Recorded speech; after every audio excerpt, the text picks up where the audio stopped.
Hello, and welcome back to CWN Conversations with Nadia. I'm your host today, Nadia Beverly. And today's topic we're going to be talking about is the spirit of fear.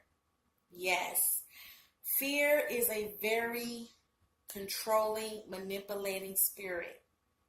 Fear will cause you to not do those things in life, not conquer those goals, not do things that you know you have a desire to do and accomplish. I am the perfect person to talk about the spirit of fear because for years I have been fearful. I There were things that I should have been done, y'all, things that I should have been pursued, things that I should have been done a long time ago. But I allowed fear to creep in and manipulate me from doing those things that I needed to do. Prime example, I am 41 and I'm in school now. I am in college, a university. I have 9 more classes to go before I graduate. I will be 42 when I graduate college. Now, I should have been went to school a long time ago, but I allowed fear to keep me from enrolling in school. I allowed fear and my learning disability in math to not allow me to go back to school because I had this fear I won't graduate. I'm not going to be able to do the classes. I'm not as smart as other students. I'm not as smart as other people. I don't have that ability to go to college. I don't know how I would make it. I don't know how I'm going to afford it. Those are some of the things that creeped in my mind, creeped in my thoughts, in my patterns, in my life that caused me not to be able to go to school. But I had people pushing me, and I had people that had my best interest at heart and told me, Nadia, listen, you can do anything that you put yourself to do. Anything that you want to do, you can do. And once I made up in my mind, you know what, I'm going back to school. I registered online for online college. And it's been the best thing that has ever happened to me because I can still work my full-time job, come home, do my homework a little bit here, do a little homework there, and still be able to get through school and graduate. So fear is a very controlling spirit. Fear is something that can help you. Fear is something that fear can actually help you because in a sense it pushes you to be better. It pushes you to want to get over the fear. And fear can also stunt you. Fear can stunt your growth. And I also had this fear of being lonely, guys. I didn't want to be lonely. I had a very strong fear of being by myself. I always had to be with somebody. If I was in a relationship with somebody and they hurt me and they broke up with me, I was back online. I was calling 1-800 numbers at night. I was going on dating sites. Y'all, I'm not going to even lie to you. I was on like maybe 9 or 10 dating sites because that spirit of fear had me so bad where I did not want to be lonely because I knew I'm not an ugly person. I know that, if somebody saw me, they would want to be with me. So I would get on those dating sites and I would call those chat line numbers and I would start talking to somebody, start developing a relationship with somebody, getting another relationship because I didn't want to be by myself. And then when that person broke up with me, I moved on to a different relationship. And let me tell you something. All that's going to do is give you a bunch of heartache and grief. When I made up in my mind, guys, my last relationship was 2011 when I broke up with that guy and I sent him on his merry way. It's 2018 now, guys, right? You do the math. I've been single since 2011. I made up in my mind and I made a vow to God that I was going to do it the right way. And I said, you know what? I'm going to do me. And I'm going to get me together, get my thought patterns together, get my heart together so that when I do meet the right person and I do meet the man of my dreams, then I'll know how to appreciate it. And I'll know how to act once I get it because I got me together. and I love me first. Once you love yourself and you get yourself together, then all those other things will fall in line. And I had to learn that, guys. Don't get me wrong now. I'm not saying I don't want to date, but what I'm saying is I had to get over that fear of being lonely. And you know what? When I finally really just realized and did it, I was happy, y'all. I was like, yes, I can come in and go like I want to. When I come home, I ain't got nobody fussing down my bag. I ain't got no grief, no pain at the house. I ain't got to deal with no drama. And it was lovely. And I'm telling you, once I got over that hurdle and I jumped that gate, I was like, yes, I like my freedom. I like being by myself. I like coming and going as I please. And it's just whatever your fear is. If you want to write the book, write the book. If you want to start a business, start a business. I have a business now. I'm a licensed legal business owner in the state of Florida. I've been wanted to start a business where I wanted to sell merchandise. I've been wanted to have a little boutique. I'm just getting my license and I'm just getting my business now, and I'm 41 because I allowed fear to dictate to me, once again, you ain't going to be able to make it. Well, what if I buy the merchandise and don't nobody buy my stuff? What if I don't have no clients? What if the stuff that I got they don't like and I don't make any money? What's the point?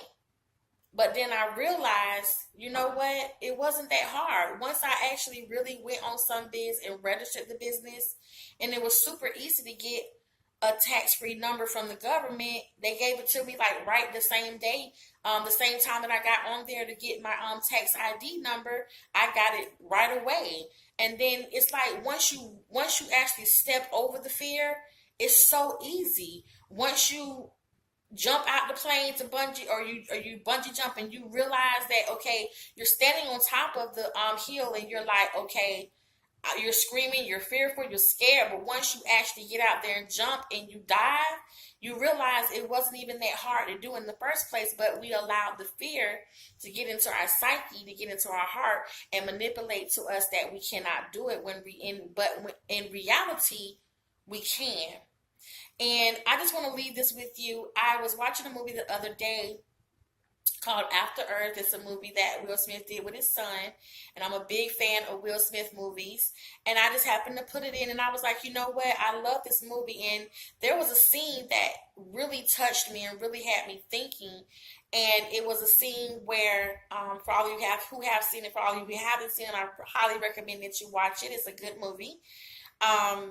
Where Will Smith is talking to his son about the spirit of fear. And so basically in this movie, let me just set the scene. And basically in the movie, Will Smith is fearless. He's a general in this movie of the army in the movie.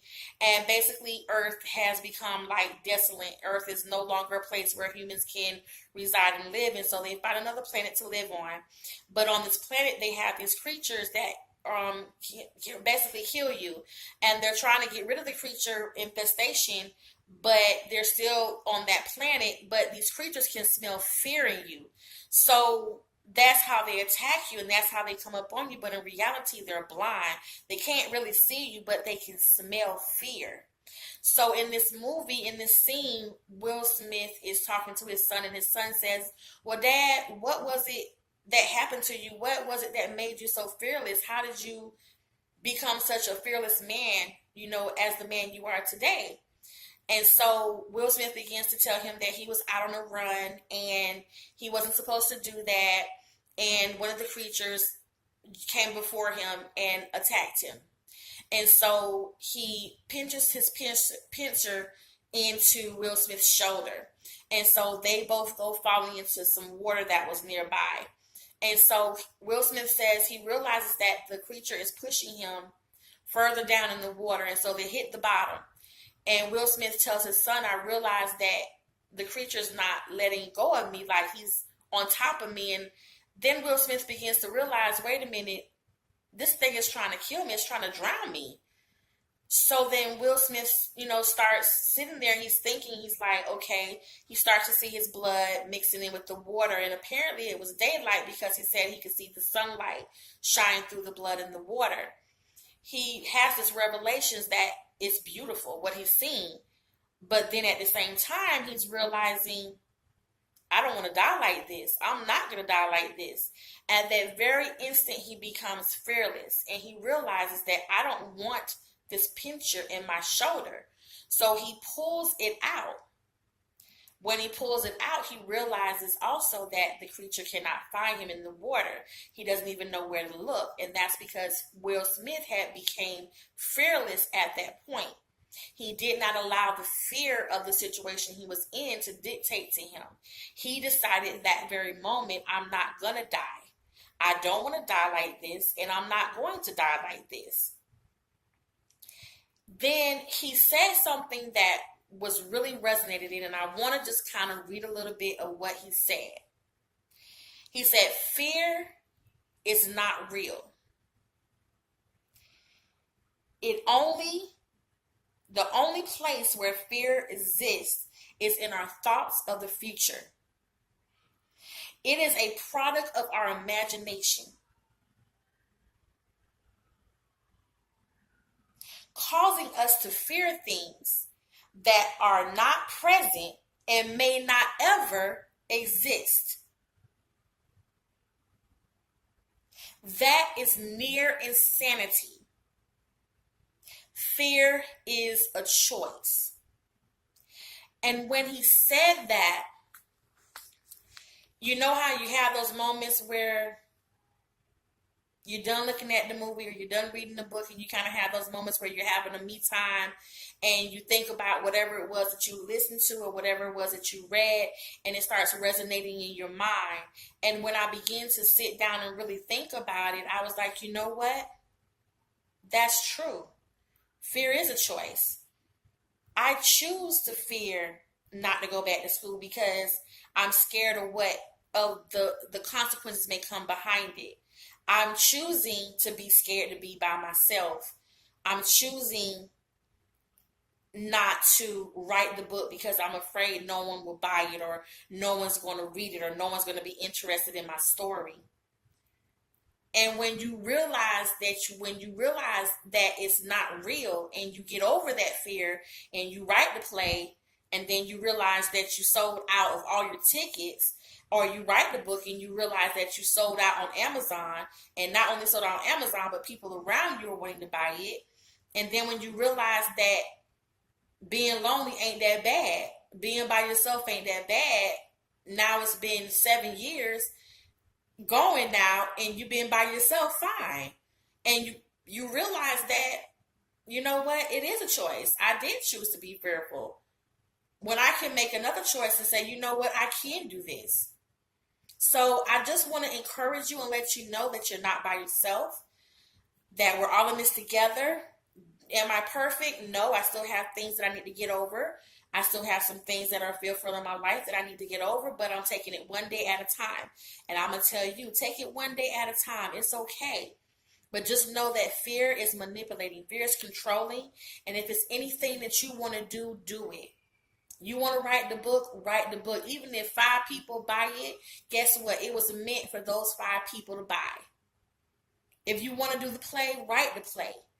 If you want to own a business, own your business. If you want to go to school, go back to school. It doesn't matter how old you are. I'm 41 years old. I'll be 42 when I graduate. And I'm going to be a proud woman walking right across that stage to get that diploma come May of 2019, Lord's willing. And I just want to encourage you guys. I want to thank everyone, all my friends and family who have been commenting and reaching out and sharing my posts. I just want to say thank you so much, y'all, for the support. I need you to go on there and continue to share, continue to move it around. I'm here to inspire, to strengthen, and motivate. That's all I'm here to do. And I just want to thank you all, guys, for just supporting me and sharing my posts. I have a YouTube channel. It's called Conversations with Nadia. If you can please go on there and support me and subscribe to my page, it'll be great. I also have a Facebook page called Conversations with Nadia as well. If there's something that you want to talk about, or if there's a topic that you guys want to bring up for us to talk about in the videos, let me know. If you have any comments, please let me know on my Facebook page as well. And on that note, I want to say thank you so much. Until next time, Have a wonderful rest of your night, and bye.